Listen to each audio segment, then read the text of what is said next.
Што се добива со измените во новиот закон за градба, со оглед на тоа дека опозицијата имаше своји видувања, некои негативни реакции. Јас ова би го споила и со реакцијата на регулаторната комисија за енергетика, која инсистира во истиот тој закон при издавање на одобрение за градба да инвеститорите да се обврзат секоја нели таква градба да биде вклучена во организиран систем за топлинска енергија. Благодарам за поканата прво. Овој сет на прашање кој што го поставивте ќе го поделам во неколку дела. Прво, реакцијата на опозицијата, мислам дека малце се користи сега некаков си предизборен период за да се спомнуваат повеќе работи. Жал ми е мене што истите тие луѓе, истите тие ликови, кога 29 пати се носеше законот за градење, тоа не го спомнуваја, бидејќи во изминатиот период, јас во тогашно време бев пратеник во собранието и знам дека чисто заради лукративни причини беа носени закони за градење, се со цел да му се удоволи на поединечни случаи. Целта овде на носењето на измените на овој закон, покрај усогласувањето во делот со одредбите од Законот за инспекцијски надзор и Законот за прекршоци, ние внесовме неколку работи за кои што сметаме дека ќе биде целосно лесната процедурата, не она што се обидуваше опозицијата да го прави во смисла на тоа да се плашат луѓето ако евентуално купуваат стани така натаму и така натаму. Туку целта е како да ги олесниме постапките. На крајот се сведува на тоа дека доколку во дадениот рок бидат завршени имотно-правните работи, дека до одобрението за градба, значи 100% треба да бидат реализирани имотно-правните односи. Значи, нашата цел беше дека во одредена градежна парцела, доколку 90% и спорувам за 10% кои што се под Република Македонија, може да дојде до оформување на парцелата, значи доколку се решат имотно-правните односи, ако се тие претходно нерешени, меѓутоа до добивањето на одобрението за градба, тоа е членот 10 кој што го регулира тоа, да бидат решени тие имотно-правни односи. Значи правиме одредено олеснување на постапката, така да ништо не е страшно, апсолутно, само олеснуваме делот на можат делот објектите кои што се градат побрзо се изградат, да не чекаат и тие 10%, значи пак сакам да потенцирам, се однесува доколку тие 10% се под драма.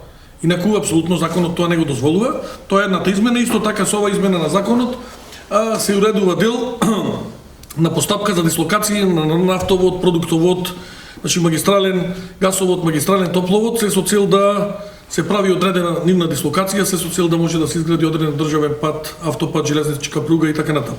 Тоа се, значи, станува збор за неколку измени, се обидува да направат опозицијата некаква фама во смисла на тоа дека нешто се случува, не се случува ништо, едноставно имаме само леснување на процедурите и другиот дел е усогласување со Законот за прекршоци и инспекцијски надзор. Во делот на второто прашање кој што ми го поставивте од она што директорот на регулаторна комисија господинот Бислимовски го кажа, значи да, дел е од владините политики да се разбира има приклучување на градбите на организиран систем на топлинска енергија. Јас само сакам да потенцирам, бидејќи во Министерството се работи на нацрт закон, значи тој не е истакнат нити на ЕНЕР, за да ги добиаме и сите забелешки од сите институции. Ние ги имаме предвид сите размислувања кои што стигнуваат до нас, бидејќи претходно се водела одредена дебата, не само од регулаторната комисија, се водела дебата и од голем дел на комори, невладини организации и така натаму. Нашата цел е, бидејќи сметаме дека утре или други ден треба да се донесе законот за урбанистичко планирање, кој што треба да биде компатибилен со законот за градење, да дел од тие одредби, тоа подразбира поедноставување и олеснување на одредени процедури, меѓутоа внимавање на сите оние проценти, како што внимававме за законот за урбанистичко планирање, да направиме еден сериозен баланс во делот на стопанскиот развој на државата од една страна и се разбира заштитата на животната средина, зеленила и така натаму. Така да секој оној кој што на одреден начин дава одредени сугестии, мислам дека ќе бидат од наша страна прифатени, се разбира добронамерни, кои што се во интереси за граѓаните и за компаниите, нормално и со законот за урбанистичко планирање кој што неколку месеци беше во собраниска процедура и се уште е, очекувам на второ читање овие денови да биде донесен, ќе се поставиме така да навистина направиме еден одличен закон кој што ќе биде општо прифатлив за сите, не само политички партии, пратеници, туку и за сите оние кои што ќе функционираат врз база на него. Што уште е инкорпорирано во законот за урбанизам што очекувате да биде изгласан, освен ова што е нели имплементарано на законот за градење? За делот на законот за градење, прво сакам да објаснам дека ние некаде во мај месец го внесовме во собраниска процедура дел можеби од јавноста не знае, тоа јас и на утрешната седница планирам да го соопштам. Значи некаде 8-9 месеци во рамките на комисијата на Министерството за транспорт, врски и екологија во собранието беше формирана работна група која што одржа голем број на состаноци. Таму членови беа покрај ние од ресорното министерство кои што ја представувавме владата, беа исто така голем дел на пратеници од сите политички партии и интензивно работевме на усогласување на одредби кои што ќе го направат уште подобро да биде законот, се разбира од оној кој што беше од наша страна преку владата предложен до собранието. И тоа се случи, ние направивме согласување, помина на Комисијата за транспорт и врски во второ читање, исто така и на Законодавно-правната комисија. Претходно сакам да потенцирам дека тој беше прикачен на ЕНЕР во редовна постапка во собранието, исто така меѓу двете читања, меѓу првото и второто читање беше организирана јавна расправа на која што навистина имаше голем број на присутни од сите овие фели кои што претходно ги спомнав, кои што ги дадоа своите забелешки. Сакам да потенцирам дека голем дел на тие забелешки се инкорпорирани. Што подразбира тоа? Значи во законот имаме на пример зголемен тип на транспарентност. Ако законот за урбанистичко планирање и законот за градење е еден тип на устав во градежништвото и урбанизмот, ние сметаме дека транспарентноста е еден од главните чинители. Значи секој генерален урбанистички план, детален урбанистички план и така натаму едноставно биде и по веб страните на општините и оние сите кои што се донесувачи на тие планови. Што е многу битно, тоа е делот на инклузивност во процесот. Значи инклузивност имаме на тоа што голем дел на членови на граѓаните поточно ќе учествуваат во делот на локалната заедница. Организираме, значи, стручна расправа, организираме јавна расправа со јавна презентација.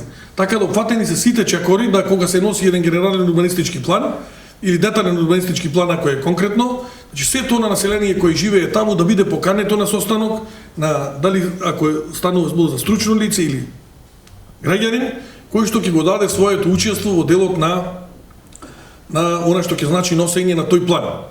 Значи делот на се она што значи проценка на заштита на јавниот интерес апсолутно е опфатено и по дефиниција и по се она што навистина значи јавен интерес, исто така и правото на приватна сопственост кое што е заштитено со уставот и законите. Тоа е опфатено. Олеснување на голем дел на постапки кои што и процедури при носењето на плановите. Значи имаме транспарентност, се меѓутоа имаме имаме значи поедноставување на процедури, меѓутоа имаме транспарентност за секој учесник кој што за секој граѓанин биде вклучен.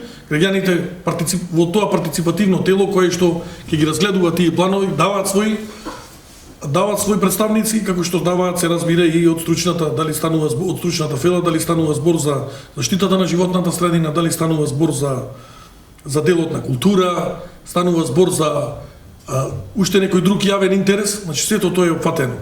Така да сметам дека врз база на сите тие согласувања, значи имаме во дел скратување на постапки, имаме на суспендирање на акти, согласностите кои што ги издава Министерството во делот на урбанистичките планови да може до ограничено да оди, да не може до безброј пати, и сведовме на тоа дека во рок од 4 месеци од носењето на овој закон, објавувањето во службен весник, да оставиме рок од 4 месеци, така и последниот предлог нашиот беше 6, меѓутоа во консултација со правниците 4 месеци да се направи одредено прилагодување на прописите, значи прописите како што се правилници, нормативи и сите други подзаконски акти кои што треба да се донесат, се со цел на вистина да тој дел башка од законот со подзаконски акти биде целосно уреден, се со цел да биде во интерес, се разбира, најмногу на граѓаните.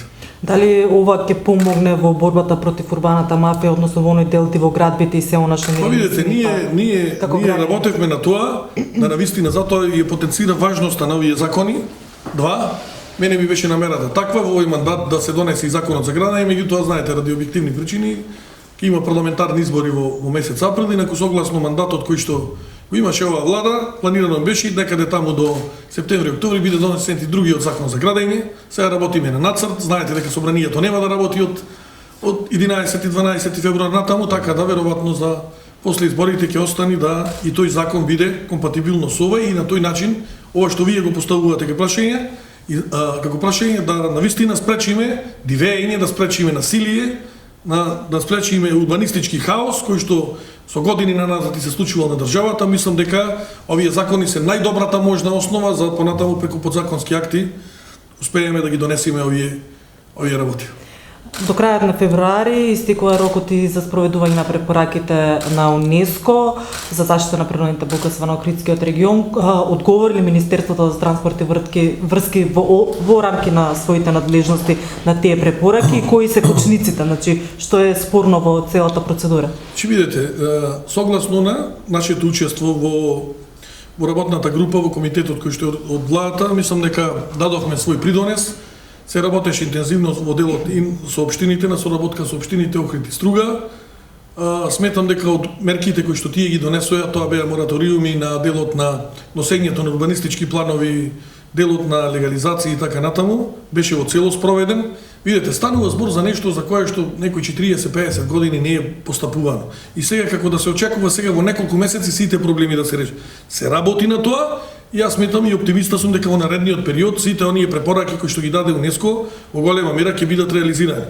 Значи, во изминатиот период сме одржали голем број на состаноци со државниот градежен инспекторат, кој што по дефолт е надлежен за објекти од прва категорија, кои што треба да си превземе одредени мерки во Охридско-Струшкиот регион. Исто така општината да си постапи во делот и на уривање на градбите, меѓутоа на сите оние препораки кои што треба да се направат, така да сметам дека она што ќе значи позитивна препорака од УНЕСКО ќе се случи, ние нема да го изгубиме статус, јас барем така убеден, по она што се прави, редовно се прави ќе извештаи за сите превземени мерки од страна на општините, ресорното министерство, владата, така да сметам дека во наредниот период уште повеќе ќе подобриме климата во делот на да не се помисли да се одземи статусот на УНЕСКО на Охрид. Колку сте задоволни од она што беше ветено како капитални инвестиции во рамки на Министерството на транспорт и врски до она што до овој момент е остварено?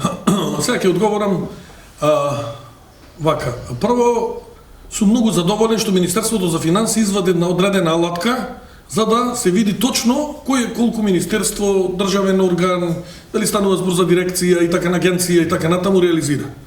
Бројките се неумолjivi. 86% има реализација Министерството за транспорт и врски во делот на капитални инвестиции. Ако ги гледаме по ставки, ќе видиме дека ставката за социјални станови е реализирана 100%. Ставката за гасификација е исклучително важен дел е 94%. Ако гледаме незината техничка реализација, таа и некаде 125-130%, меѓутоа дел од авансираните средства се користат и е без последната 12-та ситуација, тоа е за месец декември кој што сега треба да дојде. Така да сум исклучително задоволен. Исто во делот на железници, посебно во третиот и четвртиот квартал, кај што имаме зголемена динамика на работа на пругата Куманово-Белјаковци и делот на она што значи одредено модернизирање, санирање одредени пруги. Исто така посебно сакам да ги спомнам големиот број на проекти кои што ги имаме, тоа се водоводите и канализациите.